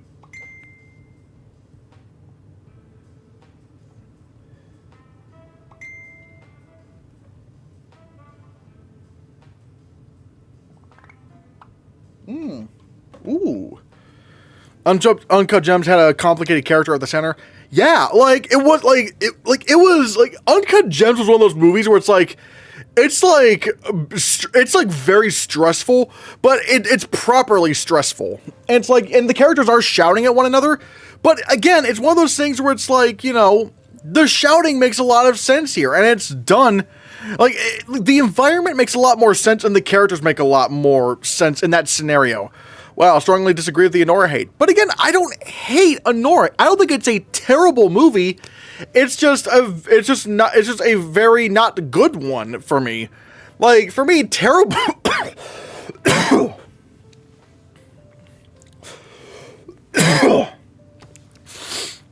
It's just the problem. I think the problem is that when Anora just establishes itself as the front runner, it just makes me look like a hater because I'm just like the one person saying that I don't think it deserves to win Best Picture. And even then, like, it's also kind of funny being that villain, like being the Anora villain, because everyone's like, yeah, Nora, and I'm just kind of sitting here like, boo, I don't know, and me just being sad. Like, it's kind of funny that way. It's also just kind of funny. And admittedly, the whole saga of me going, bye, Anora, bye, to going, oh, why Anora? Like, from a YouTube narrative, like a YouTube video narrative perspective, it's kind of funny. It's kind of funny me going from this very triumphant, like, anti-Anora, yeah, and then just me being sad that's ended up being the front runner that it is. Like, it's kind of funny that way. So I do play it up a little bit. F-bombs are fine. In Goodfellas, there are plenty, but the F-bombs are surrounded by great witty dialogue. Yeah, but again, it's not even the cursing that bothers me in Anora. It's just like, I just think the characters are just very annoying. It is a very annoying movie to listen to.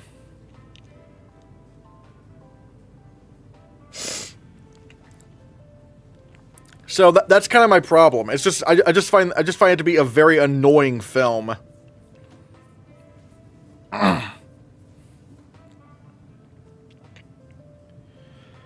But yeah, but hopefully next year's Best Picture winner is much better, because if there's one thing the 2020s have shown, it's like, whenever there's like a bad Best Picture winner, there's always a good one the next year. Because like, I didn't like Nomadland, but I did like Coda. I didn't like Everything Ever All at Once, but I did love Oppenheimer. Hell, I think Oppenheimer might be the best Picture winner I've seen in a good long while. And now we're getting Anora. So next year must be great. Next year's Best Picture winner must be great. Remember when the Oscar expert got mad about Green Book when Green Book won Best Picture in 2019 Oscars? Yeah. Yeah, like, I wasn't, like, there back then watching it, but, like, I watched it, like, because I became an Oscar expert fan around, like, the Everything Everywhere year, so...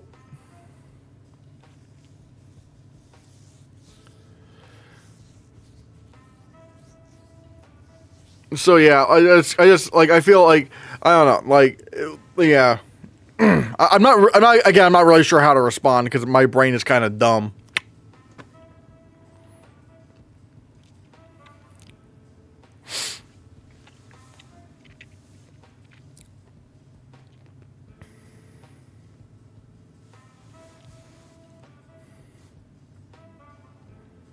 And again, it's not even really, like, the plot of Anora. It's not, like, I don't really have anything morally against Anora. I don't have anything morally against it, really.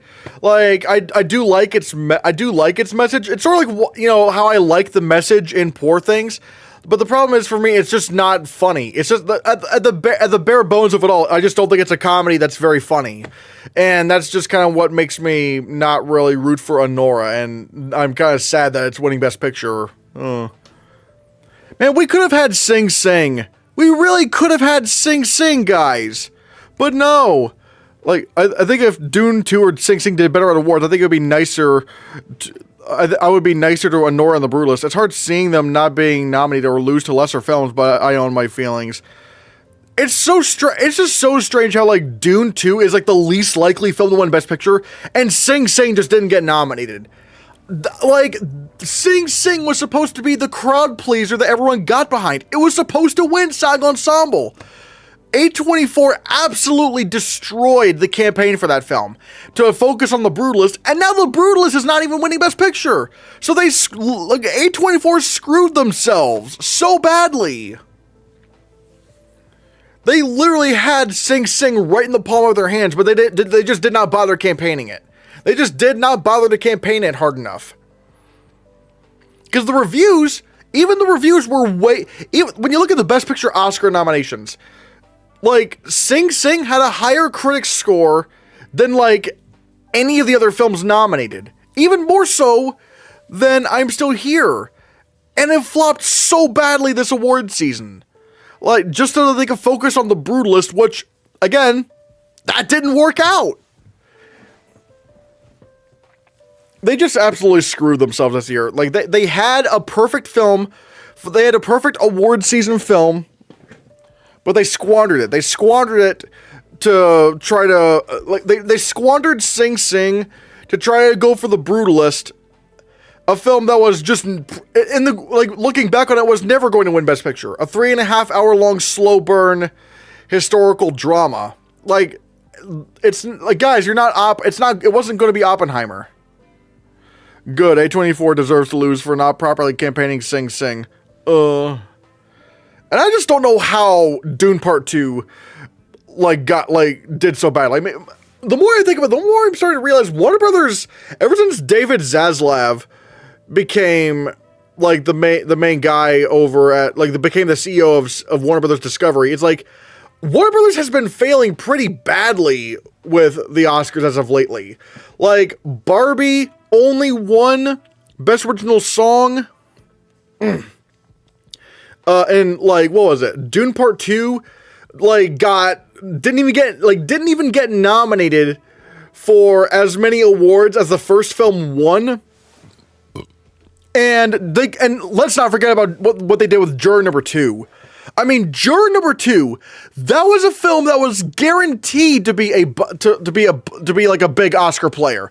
And it was Clint Eastwood's most acclaimed film since Letters from Iwo Jima. And they fucked that campaign so badly. It was it had everything going for it. A24 focused their campaign on The Brutalist, but Sing Sing was awesome, but I think The Brutalist is better. But the thing is, Sing Sing had the heart. It had the SAG Ensemble potential. And whereas The Brutalist, it was just it was that film that was going to be like Power of the Dog and Roma. It was just not going to win Best Picture. And so, I feel like Sing Sing just would have won Best Picture if A24 decided to campaign it more, if they gave it a legitimate release. But no, they barely released that film. Maybe some studios can't campaign. Disney is not great at getting wins. Amazon Prime sort of sucks at campaigning. Meanwhile, Sony Pictures Classics gets nominations left and right. Amazon Prime, to be fair, Amazon Prime is they're decent, I think. They did get Women Talking, even though that wasn't necessarily an Amazon movie, but it was still MGM. That won, was adapted screenplay, and admittedly, American Fiction did do better with nominations than initially thought, because it actually got, a supporting actor nomination and score. Even score, I think, was a little bit too much. They did not need to nominate that movie for best score.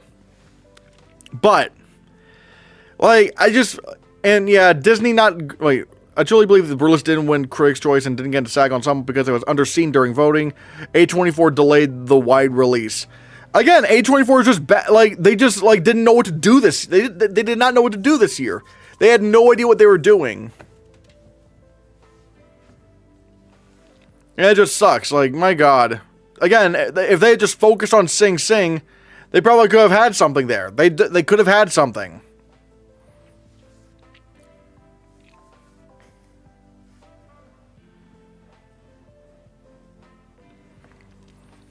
Next year, the Oscars is going to be weird. Next year's... I'm very fascinated to see how Mickey 17 does with critics and the box office. I'm very fascinated by that, if it can actually carry some steam. Actually, I need to figure out when the review embargo drops for that film.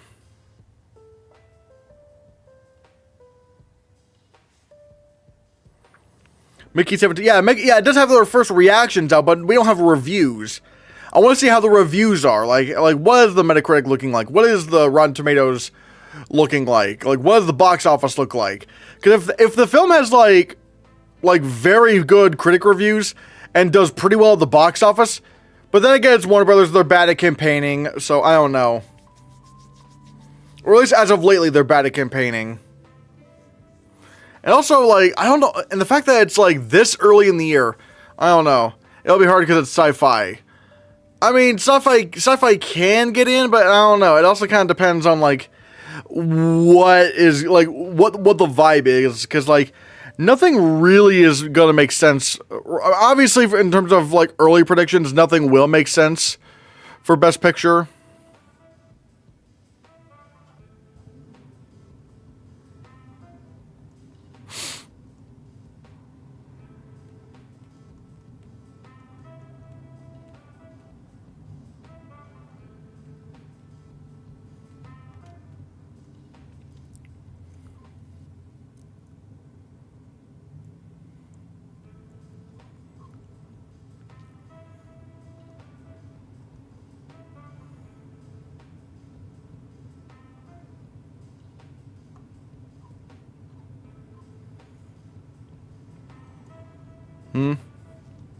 Do you think F1 could pull a Top Gun Maverick? I'm not, like, the problem, here's the problem. We cannot predict what the next Top Gun Maverick's gonna be. Top Gun Maverick came out of that was such an out of left field Oscar contender, to where it's like, we're not going to be able to see what the next one is. People try to say, like, oh, is this going to be the next Top Gun Maverick? It's like, we weren't expecting the first we were not expecting Top Gun Maverick to get in at all at the beginning of the year. So it's like, whatever the next Top Gun Maverick is, it's going to be a film that we're just not going to see coming. And people are already trying to say maybe F1. It's like, if you're already expecting F1, then absolutely not. And plus, Top Gun Maverick had, like, a big narrative behind it. It was a big, like, legacy sequel starring Tom Cruise. And, like, it was, like, one of the first, like, big blockbusters back in theaters. People were like, oh, movies are back. Even though Spider-Man No Way Home made more money than Top Gun Maverick and came out before Top Gun Maverick. Just saying. So it's like, but like, Top Gun Maverick was getting the old people back in theaters. So it's like, yeah. The Paul Thomas Anderson flick. Yeah, that could probably get in, maybe. Could Nickel Boys win the Oscars because it's based off of a prestigious book? American Fiction was based off of a very respected novel. Conclave is considered a plain novel. I do love Conclave. I mean, I do think right now Nickel Boys is number 2 to win adapted screenplay, and I do think it's going to win the Writers Guild Award. I think tomorrow Nickel Boys will win Writers Guild. But, however, right now, I am predicting Conclave to win the BAFTA. If Nickel Boys wins BAFTA, then it's over. Nickel Boys is winning the Oscar for adapted screenplay. There's no way it's losing at that point, because, yeah. But right now, I don't see a reason for Nickel Boys to win, especially since, like, it didn't even win the Critics' Choice Award. The Critics' Choice Award still gave it to Conclave. So it's like, if even the critics will give it to Conclave, then I think the BAFTAs are going to give it to the BAFTAs are going to give it to Conclave. Unless I'm proven wrong, but we'll see. Conclave is locked for BAFTA and Oscar. Locked is like a loose term, I would say, because there still is a chance Nickel Boys takes BAFTA, but we'll have to see about that. We'll have to see. I just think it's very likely. I wouldn't say it's locked as of now. I don't know about locked, because things can happen, but right now I'd probably say that Conclave's winning.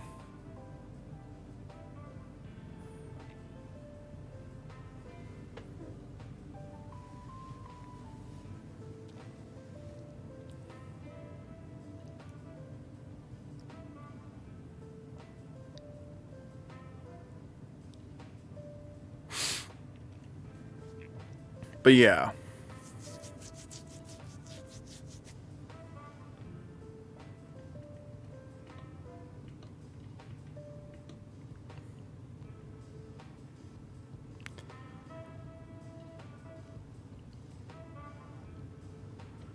All right.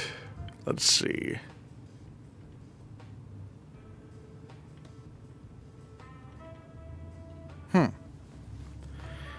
I might get ready to call it for tonight, folks. I might get ready to call it. But like I said, thank you guys so much for the 5 memberships. We didn't get to 60 members tonight, but hopefully, maybe after the BAFTAs, I could do another stream, and we could hopefully, reach 60 members then. Do you think Wicked for Good will get into Best Picture? Oh, we'll get the Doom Part 2 treatment for next year's Oscars? Maybe. And I have heard that Wicked, for the second act of Wicked is not as good as the first act, so that might hurt it. But we'll have to see. But yeah, guys, thank you guys so much for watching. And be sure you hit that subscribe button, because if you don't, you're never going to be good.